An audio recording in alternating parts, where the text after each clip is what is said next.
Bienvenue à vous, Évasion littéraire, avec Louis-Philippe d'Alembert, roman Ballade d'un amour inachevé, édition Mercure de France. Louis-Philippe d'Alembert, merci d'avoir accepté notre invitation pour continuer à nous parler de votre roman, La Ballade d'un amour inachevé. Je vous écoute. Et j'ai vu quand il a ouvert le 6e sceau, et il s'est produit un grand tremblement de terre. Et le soleil est devenu noir comme un sac de crin, et la lune entière est devenue comme du sang.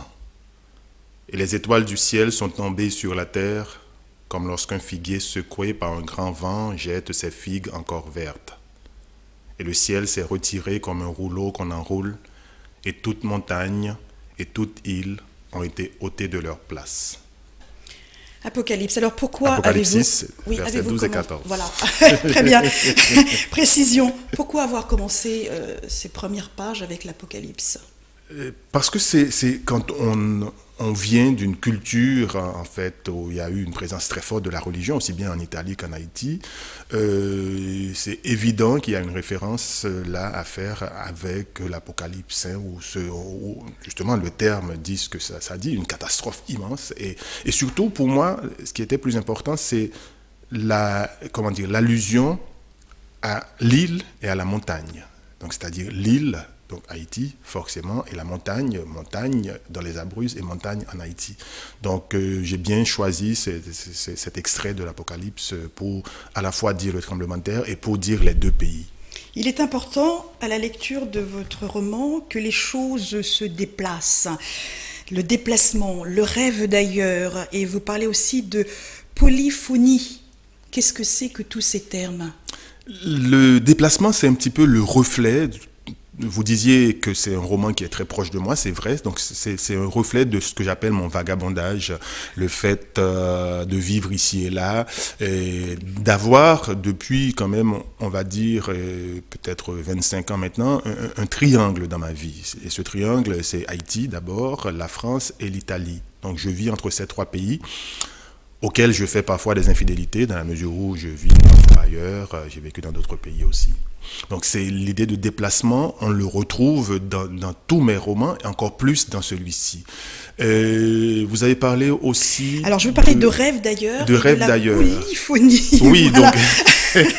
Polyphonie. Non, de rêve d'ailleurs d'abord, parce qu'il est question d'un étranger, donc qui est parti de son pays natal pour aller quelque part. Donc il a rêvé de ce pays-là, il a rêvé d'ailleurs, il a rêvé d'Italie, mais en même temps, ce n'est pas que le personnage d'Asaka, le personnage de Maria Grazia, aussi la femme italienne, elle rêvait tout le temps d'ailleurs, elle voulait quitter ce petit village.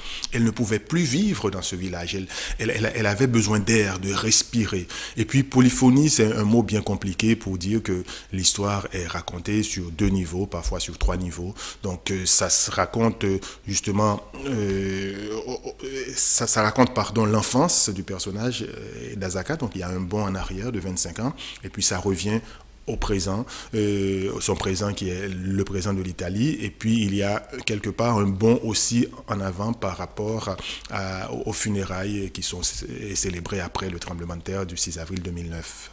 À chaque roman, vous commencez toujours par rendre hommage à Ernest Hemingway, par exemple. Il est important d'inclure au début de chaque chapitre une citation. Oui, je mets des Pourquoi? citations en exergue parce que ça me permet, je dirais presque, de compléter le livre. Et toutes les citations que je mets en exergue ont un lien avec la partie qui suit. Hein. C'est le livre, l'histoire, on la raconte, mais à un moment donné, il faut quelque part, je dirais, l'habiller. Hein. C'est un petit peu l'habillage, comment dire, de ce texte-là. Et c'est ce qui a fait que j'ai mis un certain nombre de citations en exergue. À vous, lecture, on commence par la première respiration, premier souffle. Oui, qui est le tout début du roman. Longtemps après, lorsque les douleurs se seraient refermées, que les survivants raconteraient l'événement sans que l'émotion vînt leur nouer la gorge, certains jureraient avoir senti la veille une forte odeur de soufre dans l'atmosphère. D'autres diraient l'avoir humée depuis 3 jours, sans toutefois y avoir prêté attention.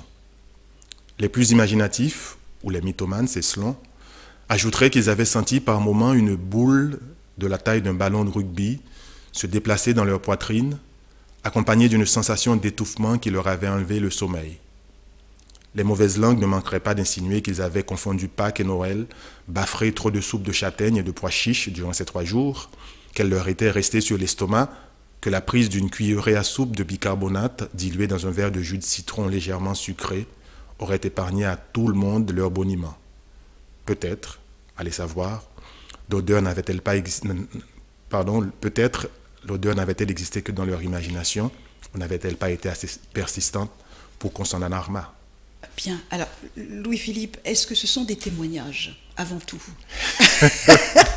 Vous insistez beaucoup sur oui, je veux savoir. Voilà, parce que écrire, c'est quand même rencontrer les gens, discuter avec eux. Ah, je vous fais rire, ça me fait plaisir. Oui, c'est vrai. Non, c'est vrai que effectivement, j'ai vécu une partie de ce que je raconte et ensuite j'ai discuté aussi avec les gens, surtout en Italie, qui m'ont raconté leur expérience. Et il y a effectivement une part de témoignage, mais ce n'est pas qu'un roman de témoignage, je dirais. C'est pour moi d'abord et avant tout une œuvre de fiction qui raconte une histoire d'amour et qui surtout traduit, je crois, certains ou certaines plutôt de mes idées, qui est important.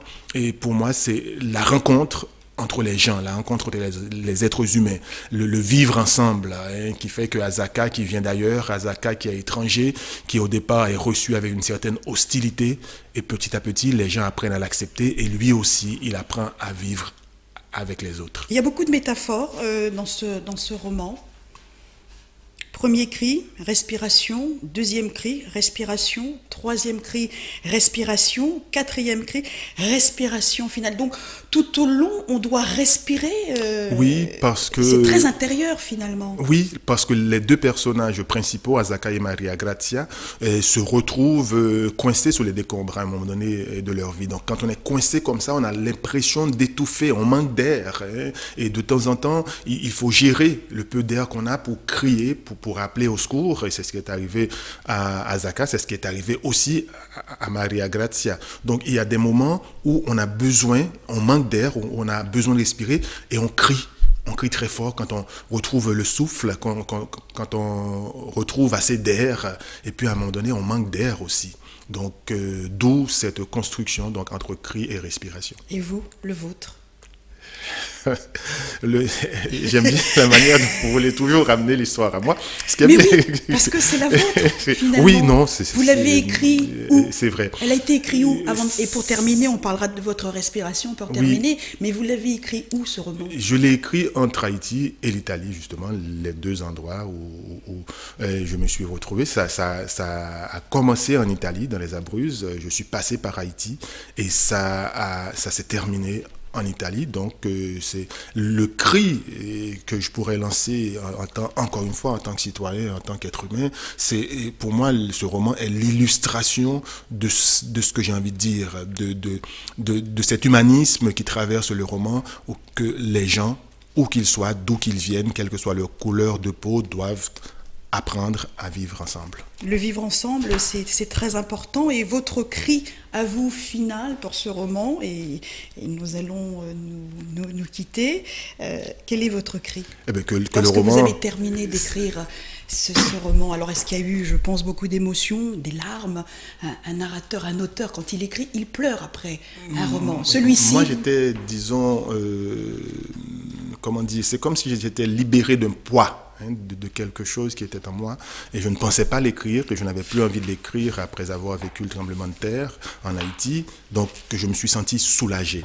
Et pour moi, ça a été vraiment, je m'étais débarrassé d'un poids.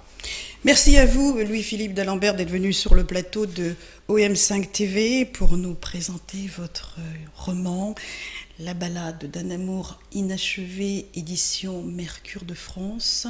Mais avant tout, une lecture, et je vous dis à très bientôt et à la semaine prochaine. Donc c'est une citation de Demesvar Delorme, un intellectuel haïtien, qui décrit le tremblement de terre qu'il y a eu en Haïti en 1842 et qui avait détruit à l'époque la moitié de la ville du Cap, la 2e ville d'Haïti. Un bruit sourd, un grondement lointain, lugubre, comme sortant d'un gouffre profond, se fait entendre. Le clocher de la cathédrale se mit à balancer dans l'air, les cloches sonna à toute volée un carillon sans rythme, sinistre, un glas horrible. Le clocher s'écroule, les parties hautes les premières, puis l'église s'abat et toutes les maisons environnantes et enfin la ville entière. Tout cela avec un bruit sans nom, grondant au milieu d'une buée épaisse sortie des murailles brisées et qui s'épaissit de plus en plus, était devenu un nuage noir, lugubre, comme ceux des grosses tempêtes sur mer, et bientôt sillonné comme eux de lueurs rouges, ardentes, agitées en tous les sens.